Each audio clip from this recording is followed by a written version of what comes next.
What is up, Honey Badger Nation, man? Welcome to Expert Mentors Live, episode 205. And man, just excited for today's conversation. I know we're heading into the holidays here, and definitely heading into a unique season of kind of the business and where things are at in the real estate world. But got an OG veteran in with us today that's going to help really break some things apart and hopefully be able to create some, uniqueness to where we can separate ourselves in the market. Ben, what's up? What's up, brother? So I got to say that intro that you have rolling there, that is definitely pure fire. The video, and that just makes me smile and brings the energy. So yeah, I love it, man. Here and this holiday season is a great time for real estate and to reflect and to plan and do all that.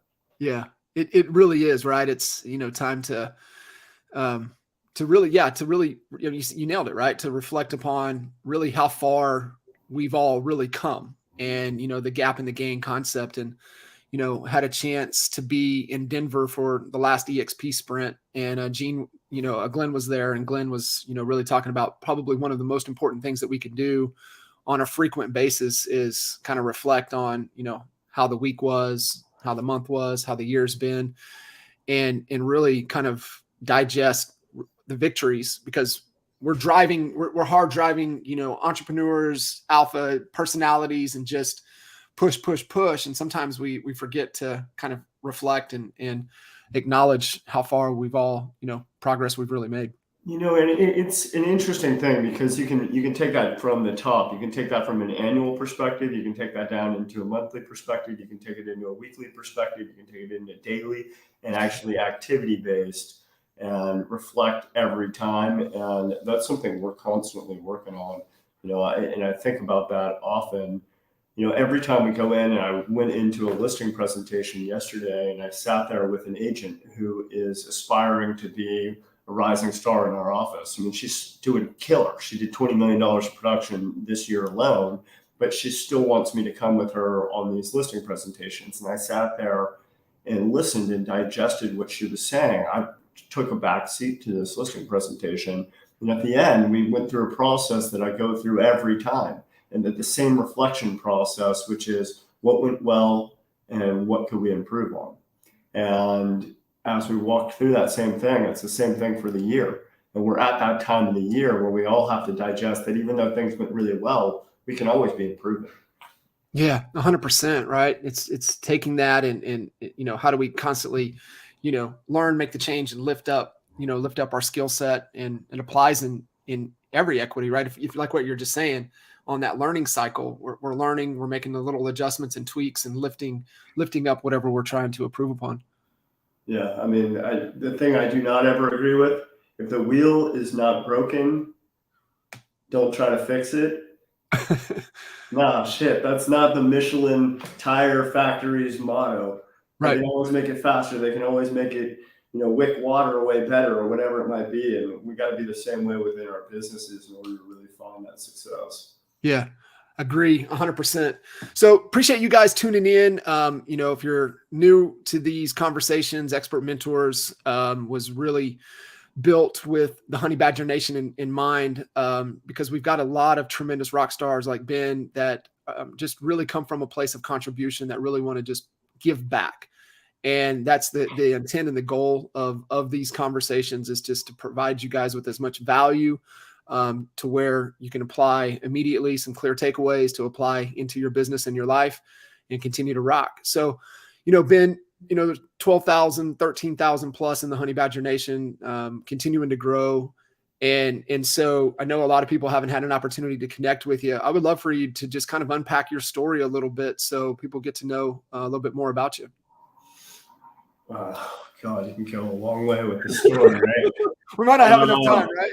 Yeah, I mean, I never thought I'd be in real estate. I don't know that anyone wakes up and goes, "Hey, I guess people do. I'm gonna be a realtor when I grow up," but that was not my jam. My dad was in real estate and doing hard money lending, and I thought, God, that is not anything I ever want to do. And I ended up getting my real estate license, literally just purely to have a license in case my dad died, to help my mom out. And ended up thinking that sales would be a good path. And I got into sales because purely I looked through classified job ads, and like I have no skills, but I have a real estate license, and shit, they'll hire anyone with a pulse. I didn't realize that at the time. So I ended up in sales, putting in the hard work. And, I ended up landing at a company with 100+ agents and no coaching and no direction. This kind of stuff, I mean, did not exist. And we're Right. talking 2001, and, the real estate market, you would pick up the phone and you would make calls. And I had no scripts. They didn't give us scripts. They didn't give us anything. So I picked up a phone book and I would just make calls. They were horrible calls. And, you would learn from every call and you'd keep doing that. And, I ended up mentoring under a woman. I moved out of that company fast, and I mentored under a woman who taught me a lot about the business. And I was doing everything from stuff on the side of the hill, the least expensive homes in the market. I didn't care. I was willing to work for free, just put in the hard work. And, that led into more and more business as people recognized the fact that I was willing to work hard. And I think that's something that gets overlooked a lot. It's really about how hard you work in this business. You don't have to have, nobody starts with a fancy house and a nice car. Right. We all have to start from putting in the hard work and going through it. And I ended up at the company that I was at, a small company, the second one, and ended up the top agent there over time. And the culture was bad. And so I started my own brokerage in 2007 when the market was about at the same point that we're at right now. And went, you know what, I'm going to build it right now. And if it builds out well now, I'll be set up for the future. Sustain anything. And so right now we're at 25 agents and 15 staff members within the company. We've closed this year about 250 million in transactions, and hopefully we're going to be building on that, because every day is fun and I enjoy the business, and I never look at coming into work as work. It's fun. And how do we have fun doing it? By doing the things we enjoy doing, and navigating through hurdles and always wanting to grow. I love that, man. And kudos to, the results and kind of, where you guys are at. You said something in there about, overlooking hard work, and, it's also hard work with the right activities. And so kind of unpack that a little bit, for you, how, you kind of learned, was it the mentorship that, hey, you got to put in the work, but you got to put in the work on the activities that really drive the results. Yeah, that is on point. And I had a conversation with a young agent in the office today who, is very ambitious and is willing to show up at 7 a.m. every day, make the calls and be the last one to leave. But he's not finding the best results in doing that. And it's not because he's working the hardest, it's maybe not working smarter. And the conversation, in that is, hey, look, if you're a waiter, and I waited tables, I think a lot of people have waited tables, it's rite of passage. You can't keep running back to the kitchen every time. Use the word kitchen for you. Probably should say that. Kitchen. Run back to the kitchen. You can't just grab a glass of water every time you run back there. You got to consolidate, and you got to do the activities that are going to be the revenue producing.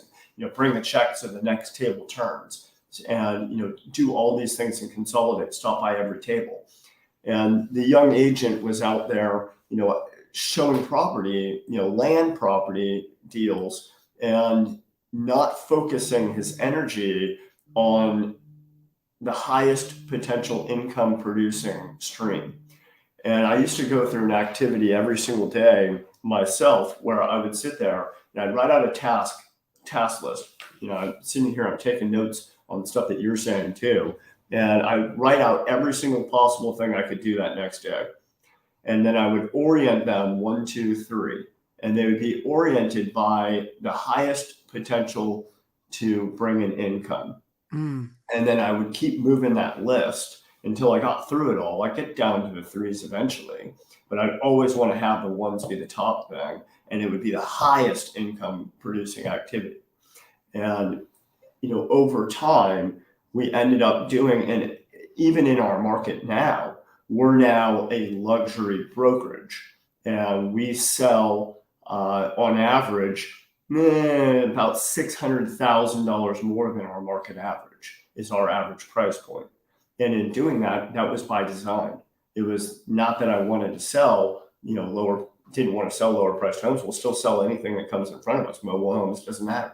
It's just we started focusing our energies on how do we do that higher production value. And that goes back to that to being really intentional with that priority list, right? It's not time management. I believe it's more energy management, and it's the energy around the priorities, and it's usually priority confusion.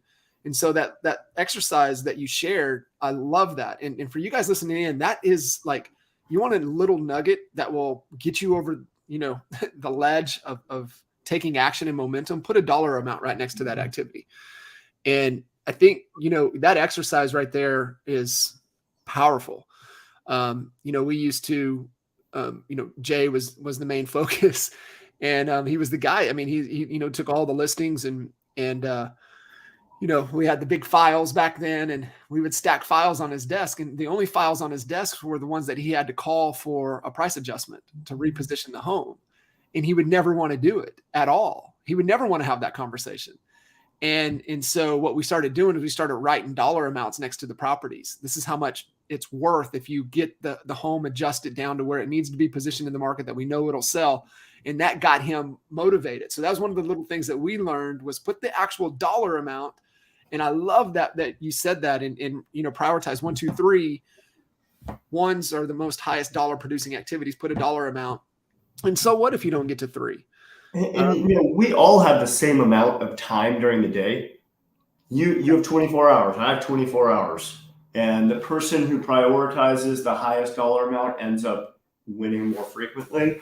There's a book that I actually give to a lot of new agents. I have it right here. And this is exactly what you're talking about. I love that. Yes. And this book is literally, the book can be summarized in a few sentences. And it's taking the hardest conversation that you're going to have and making it first every single day. And so if Jay were to have to make those calls, well, guess what? Make those calls right in the morning, get that done with, get your ones done first. So that way you can move on with your day and put that behind you, and hopefully get more ones on your plate. Get more ones. Yeah, I love that. So talk through kind of, as we are looking like there's some similarities to, like you said, 07, 08. I mean, it's different. However, there's some similarities to what's going on, transaction count, agent, reduction. How was that where kind of you built the foundation and the fundamentals and the process and the methodology and everything around where the business is today was really defined and built during that time frame? I wish I could tell you the answer is yes. I think I was literally just struggling to, keep the doors open and, do everything at that time. I mean, we had the Staples furniture, and we had the I know exactly. Ghetto fabulous office with with listings taped into the window, and taking other people's listings. But I think what you learn through the hard times is that you see that it's not always that easy, and it's a relationship business that we're in. And some of the people that I nurtured, even back, in 2007, 8, they may not have bought immediately, but I kept in touch with them and I kept adding value. And, 5 years later, they might have bought a home from me. And I watched that keep exponentiating. And I think it's really, really hard for a newer agent right now to realize that it's not about today and that it's about tomorrow, because oftentimes you need to eat today. And, that is the biggest turnoff actually to the consumer, is when you're trying to eat off of their dollar, and they're going to run away from you every time. So, I mean, that's kind of where we're coaching our agents right now, is in a service versus sales mentality, and to give them the service, to give them an education at this moment. So that way, when they do come back, they'll come back to you versus going to the next person. People move on fast now. Why do you think that is? There's just so much access to information, and the consumers are so easily able to see, who that listing agent is. on every listing, and they're out looking at open houses. They have, lists in front of them of what open houses they can go to that weekend. And it's just easier for them to connect with more agents. So the agent that is there and is acting of service, and the agent that is there and giving value, that is the agent they're going to go back to almost every time. So it kind of ties into kind of the theme of this conversation around that unique service proposition. Can you kind of start to unpack that for everybody and kind of what you guys focus on to differentiate yourself? Yeah, and I was thinking a lot about the topic of kind of what would be of value to people out there within this ecosystem, and in recognition that really we all have our own unique service proposition. I don't care if you're a brand new agent or you're a very seasoned agent. And I'll tell you what we do and what ours are, but they're on a different level. But the new agent can think about, hey, look, is my value the fact that I'm going to be the hardest working person on the planet for them? And I'm going to go and do all the research because I have the time, and I'll do every piece of research at the county planning department and the zoning department and give them the details and the education that a senior agent may not have the time or energy to even want to do. And to be able to put that forward and express that to the consumer as to, look, hey, I know I may not have, the entire team behind me, but here's what I do have. And what I do have is a crazy amount of energy to dig up, to call every agent in the community, to find that right property for you, to make sure that every showing that happens at your home is followed up with. I'll make sure that I'm constantly putting you out there on social media and, promoting you in the best manner that I possibly can. I'll send an email to everyone in my database asking if they know somebody that may have a house that could work for you. I mean, that can be a unique service proposition, as well as, for our company, it's our marketing department and it's our manner in which we prep homes. I mean, we have in-house property preparation team. We have 2 designers, and we have somebody who manages an entire construction project before we go into marketing. And we have 5 people on our marketing team. And I think expression of what you do differently is really the key in winning the trust from the consumer. I love that, right? It's that old, value unarticulated is value unappreciated. So how are you packaging that? Are we making it visible? Is there a process? Is there a piece of content? Is there something there that makes it visible to your client? I mean, so that's the whole thing. Exactly what you just said. The value that isn't articulated, isn't appreciated, is exactly the fact. And so that doesn't mean it. I used to be scared. We were creating this whole process, and we were creating this process of doing design and doing these build outs and lending money to consumers. And I was concerned that as soon as I told everyone, then they were all going to copy me and be able to do it. And the reality is, most of them don't have the capabilities or the systems in place to be able to do it, or they're just not you. And that's what we forget about. And you have to tell the world. And you can go and create that video, but if that video doesn't get seen, that's really, again, that same thing. It's not articulated. It's not felt by the consumer. So you got to put it out there in every avenue that you possibly can, whether it's print, whether it's media, whether it's, out having conversations with people and articulating it correctly in a cold call, whatever it might be. You're spot on. Is there, and I love that as you're kind of thinking through the word that's kind of really ringing that's just in my head, kind of listening to you, is it's all about the experience that you're providing for that client. And that, it's not that we're not in the transactional business. I mean, we're in the transformational business, and to me, it's done through experience. And what I'm hearing, just kind of how you guys are designed, and this is great for everybody listening in, is that, you were intentional about increasing the price point, and increasing the price point also means what problems do they have, and how are we going to be built and designed to solve their problems? And is that kind of what it led into the design? What was the compelling to, was it just a passion for you? Yeah, I absolutely love marketing. and I realized that I couldn't market if the house looked like crap. And like, if this house looks like crap, and I don't like sitting in a moldy open house, in a house in the middle of the forest that I'm going to turn into a mushroom. Well, I don't want to be in that house. I want to be in an environment that feels comfortable. And it's the same thing. Like, hey, if you're holding an open house, people don't think about this.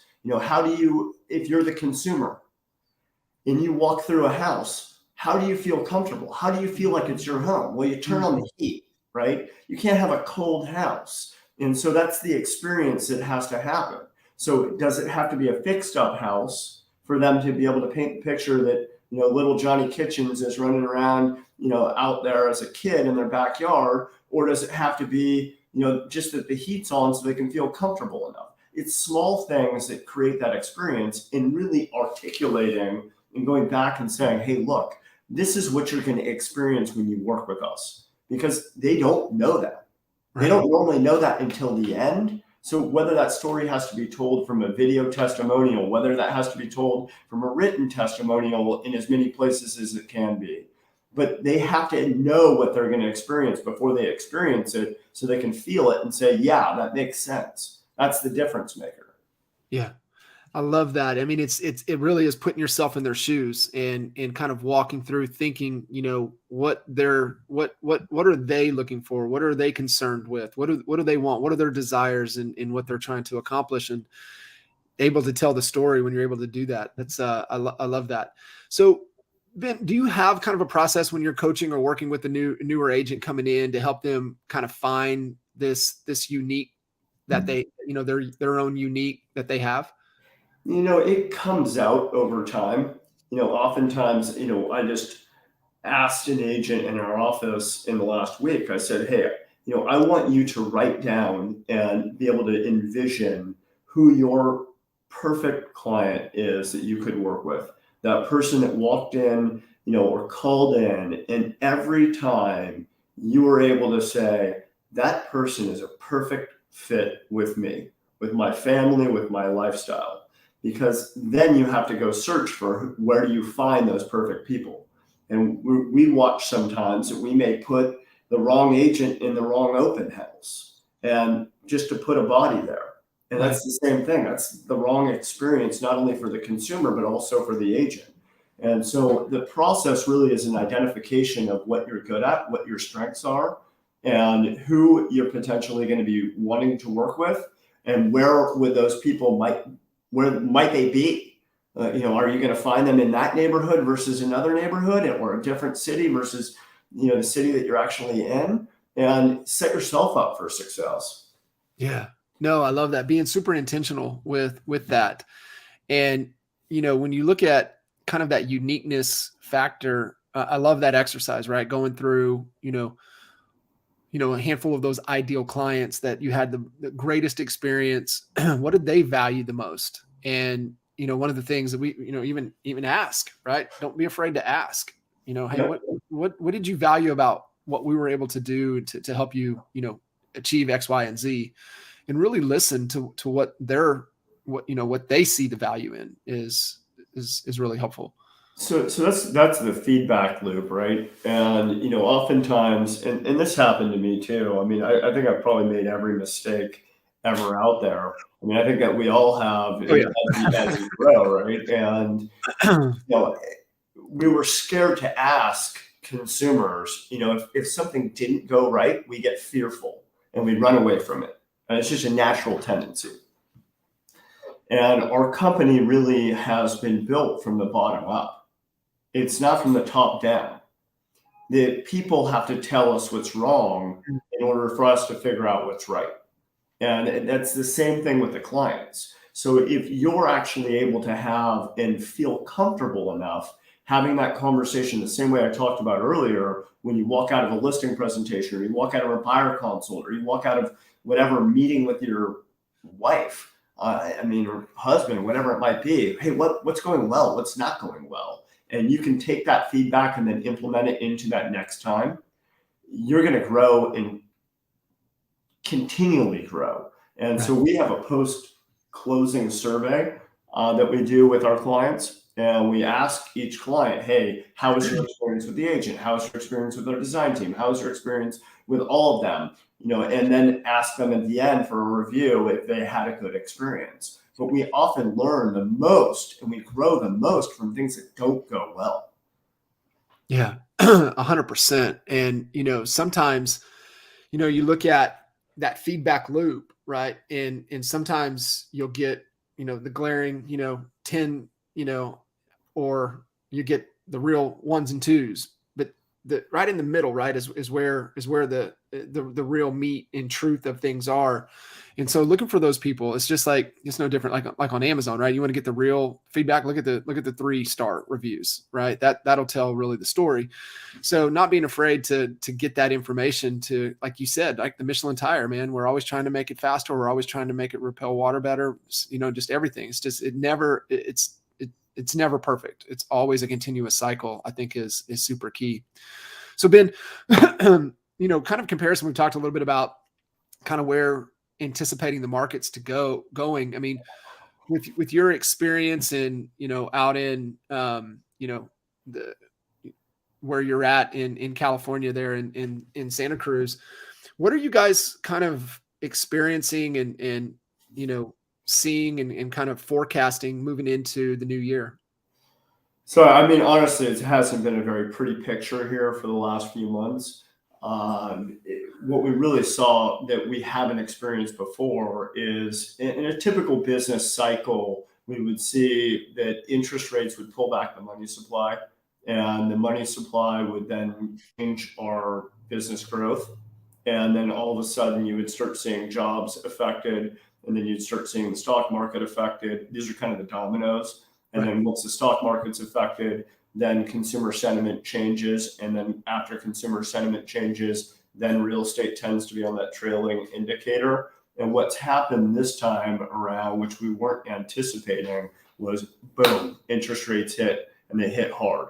And we're in a tech environment here. I mean, we're very close to the Facebooks, the Apples, the Googles. I mean, we sell people homes every week that are within these companies. And when they get hammered that hard in conjunction with an interest rate rise, I think our market's been one of the more affected throughout the country. Will they rebound faster? California obviously has a wonderful climate, and that's why people tend to live here. We're in a beach area market. And my guess is we probably have a period of time where we're going to continually have, a declining market to some degree. And I was reflecting on it actually this morning. It's funny you bring that up. Natural question, but it's funny how I was reflecting on it. Yeah. And, the typical thing that they say with a pandemic is that a pandemic is 2 years. And if we're looking at this and we're saying, okay, well, we're almost out of pandemic now, and we've almost been a full 2 years. Well, what happened in the beginning? Well, it was an immediate hard reaction, right? Everyone freaked out, paused. Maybe that was the interest rate hike that we had very recently. Very, very similar. Pause. People didn't want to do anything. Real estate market was affected for a duration during that time. Well, then what happened was people started getting back to a little normalcy. Then we had another hit that happened again. And that was whatever, late 2020, early 2021. COVID kind of came back and had a little bit of an effect. That might right now be what could potentially be happening with jobs market, earnings reports for the next quarter. And then as you start seeing stuff to that degree, my guess is it starts normalizing. And so we'll probably have a normalization where the higher interest rates are no longer as shocking. That just becomes a way of life, like COVID is right now. COVID still is happening around us all the time, every day, but now people aren't scared and the fear factor isn't there. And prices may subside some, and people will get back into the buying again as they're no longer in this fear factor mode. And that's just my guess as to what would happen. Nobody really knows, but it feels like we're in this cycle similar to COVID, where it was a shock. Yeah. And then, okay, wait, this is kind of what's happening and it's normal. And we're going to have these waves and we're not going to die. And people will start buying and selling and moving again, and it'll be back to normal again. Yeah. Yeah, I love that. I agree. And I mean, it's still, life happens, right? So there's always factors of why people have to buy and why people have to sell. And you still look at it. I mean, inventory is low. I mean, it Very low. is very low. And so, it still comes back to the basics, right? Supply and demand. And as that, like what you said there with the fear subsiding, the demand is there and the supply is not. So that's still going to keep things moving. So is that, I mean, I love that, how you put that. And, I think that's the message, right? We want to keep, talking to our teams about, our agents about, and just really, bringing that message and being, you know, some truth and, be that expert that we are. Yeah, and I actually think it's going to be an incredible growth moment, not only for our company, it's also going to be a growth moment for EXP. It's going to be a growth moment for anyone thinking about making a move. I think this is going to be one of the larger migrations of agents that's going to be happening in the near future, because I think there's a lot of uncertainty, and the people who are having real conversations and out there promoting are going to grow more now, the same way my business grew from the 2007, 2008. This is a moment right now, and COVID. COVID was another moment of pause, and you grow out of these things. It's not a time that you should be freaking out. This is a time when you should be working harder and working smarter and trying to put your head down, because if you come out of this thing, in the next year and you work through this, you will be in a better situation than 99% of the agents out there. Agreed, 100%. So just as we kind of wrap this conversation, what are the hard things right now, the things that we want our agents to be focused on that are within their control, that's going to really help them excel past the 99% of the other agents? It's really in relationship building. This is a time now in relationship building and not pushing people into sales and guiding them. And I think as long as people feel confident in their agent, if you're not confident in yourself, you're going to struggle to show confidence to other people. So work on your own confidence and understand that we all have insecurities and imposter syndrome and whatever it might be, and to give solid advice and hopefully nurture relationships. And in the end, the more relationships that you have, the better off you're going to be. So I really just want to see my agents nurture more and more relationships, because fill your funnel and then somebody's going to drop out of your funnel, and you're going to keep having more and more people drop out as they feel more comfortable with the market being normalized, which is going to happen. I love that. Yeah, definitely. It is relationship. No matter what happens with real estate, next 3, 4, 5, 10 years, it's always going to come down to a decision of trust. And how are you building trust with, like you said, in those relationships? And so they know you're unique. They know you have a service that can help them achieve what it is they're wanting to achieve when they are having other conversations with other agents, yet they always come back to you. So I love that. Ben, fantastic, man. I appreciate, the value add, being a true, really what this series, the Expert Mentor series, is all about. People want to get connected. What's the best way to connect with you? Probably on Instagram @Strock Team. And if you want to reach out, I do have a personal Instagram, which is @Ben Strock, but I'm not that active on there. And love to connect with anyone who's on here, and look forward to helping any of you guys out. If you have questions about things, reach out. Always happy. I love it, man. Appreciate you. Thank you again. Thank you guys for tuning in. Make sure you guys give Ben lots of love, and we'll see you guys next time. Good job, John. Appreciate you. Bye.